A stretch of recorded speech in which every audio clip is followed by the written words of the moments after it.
History শব্দটি কোথা থেকে এসেছে? প্রাচীন গ্রিক শব্দ হিস্টোরিয়া থেকে এসেছে। হিস্টোরিয়া শব্দের অর্থ কী? অনুসন্ধান, গবেষণা, আবিষ্কার বা সংবাদ।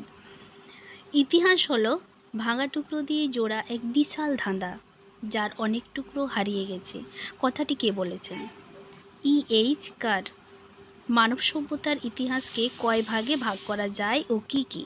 3 ভাগে: প্রাচীন যুগ, মধ্যযুগ ও আধুনিক যুগ।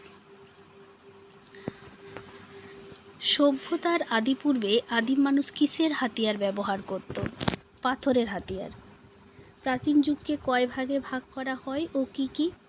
3 ভাগে: প্রাক ঐতিহাসিক যুগ, প্রাক ঐতিহাসিক যুগ, ঐতিহাসিক যুগ। প্রাক ঐতিহাসিক যুগ কাকে বলে? যে যুগের কোনো লিখিত ঐতিহাসিক উপাদান পাওয়া যায়নি সেই যুগকে প্রাক ঐতিহাসিক যুগ বলে। সর্বপ্রথম প্রাক ইতিহাস কথাটি কে ব্যবহার করেন? পল তুর্নার।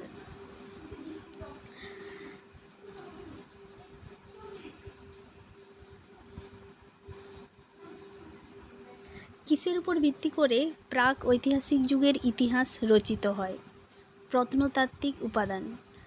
প্রাক ঐতিহাসিক যুগকে কয় ভাগে ভাগ করা হয় ও কি কি? 3 ভাগে: প্রাচীন প্রস্তর যুগ, মধ্যপ্রস্তর যুগ, নব্যপ্রস্তর যুগ।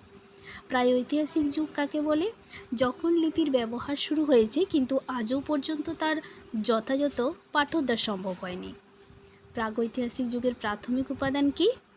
জীবাশ্ম। প্রাচীন প্রস্তর যুগের হাতিয়ারগুলি কেমন ছিল? ভোঁতা ও অমসৃণ এবং আকারে ছিল বিরাট। মধ্যপ্রস্তর যুগের পাথরের হাতিয়ারগুলি কেমন ছিল? ক্ষুদ্রত্ব। নব্যপ্রস্তর যুগের হাতিয়ারগুলি কেমন ছিল? অনেক বেশি মসৃণ, ধারালো, ব্যবহার উপযোগী। কুমোরের চাকা আবিষ্কৃত হয় নব্যপ্রস্তর যুগে।